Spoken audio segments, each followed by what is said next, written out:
Time now for your forewarned weather with Chief Meteorologist Alana Brophy.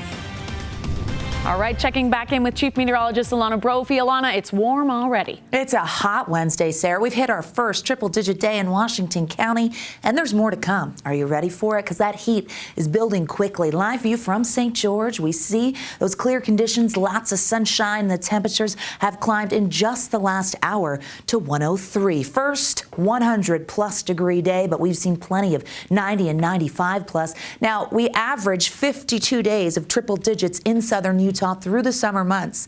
It's a big number there, and the solstice isn't until the 20th, so here we are with one under our belt and more to come in the coming days due to this ridge of high pressure. Looking at those numbers, parts of Washington County could go 104, very close to the record. We'll see those numbers tapering off, but still by ABC4 News at 10, it's 92 degrees with clear skies. Not much relief and recovery for the overnight with the lows, and that's one of the criteria that goes into the heat alerts that go into effect tomorrow. High pressure showing very dry conditions throughout the entire western United States because this ridge isn't just for the Beehive State. Clear skies with lots of sunshine from our ABC4 camera at Ensign Peak. Don't you love the Salt Lake Valley? It is gorgeous with the sun. Temperatures are above average here as well. So we've jumped into the upper 80s. It's 88 in Salt Lake, 8 degrees above where we typically are. Low 80s for the backside of the Wasatch, matching Cache Valley. 87 in Vernal, 90s in Green River and Moab, as well as Blanding. Lake Powell flirting with 100 degrees,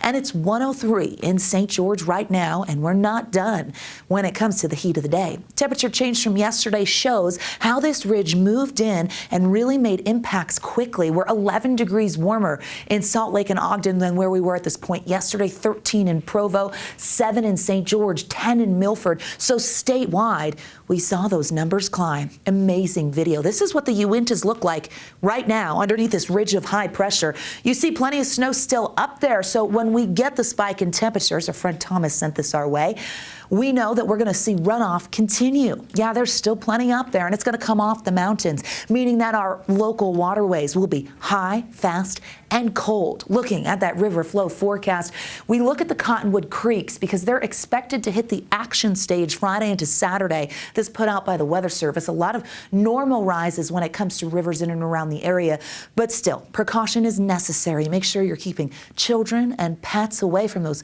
fast-moving waters. Heat's not going to let up anytime soon. There's the ridge. It's going to center itself up tomorrow over the Beehive State. It's going to push east and likes to really settle into the Four Corners area. We're used to that in monsoon season, right? We typically see that clockwise flow bring moisture, but this time it's bringing that hot, dry air from the south of us right into Utah. High pressure off the coast. Now we do get a disturbance, a little shortwave that may sneak underneath the ridge. That could bring additional cloud cover, and the slight chance of a thunderstorm holds on for the Wasatch Front as we get through the next couple of days because a few disturbances will try to push through. We do see high pressure taking over again into next week. Latest heat alerts, heat advisories in orange. This is new this evening. So the Southwest Desert seeing the spike. Excessive heat warning for Washington County and Glen Canyon. All those heat alerts, 11 a.m. tomorrow is when they go into effect. Here's the Futurecast picking up on that instability and a little bit of moisture under the ridge. Slight chance of a storm as we get into Thursday evening and Thursday night. So heads up, stay weather aware, even with that high pressure. Record potential for St. George looks best tomorrow, and you see how we stay hot with triple digits through the weekend. Slight break next week. I'll show you on the 7-day. 90s, 95, 15 degrees above seasonal norms in Salt Lake. Triple digits in Moab, Bluff, 108 in St. George. Speaking of, not much relief. Look at these overnight lows. By Monday, we drop 2 degrees. Okay, and then we're back at it, 102 to 106. As we check out the Wasatch Front, we stay well above the average of 80 with 90s in the forecast through the weekend. That slight chance of a storm's going to be there. When you warm the surface, that air mass gets unstable, it rises. In short, that's a storm, folks. That's why we keep the slight chance in the forecast in the coming days.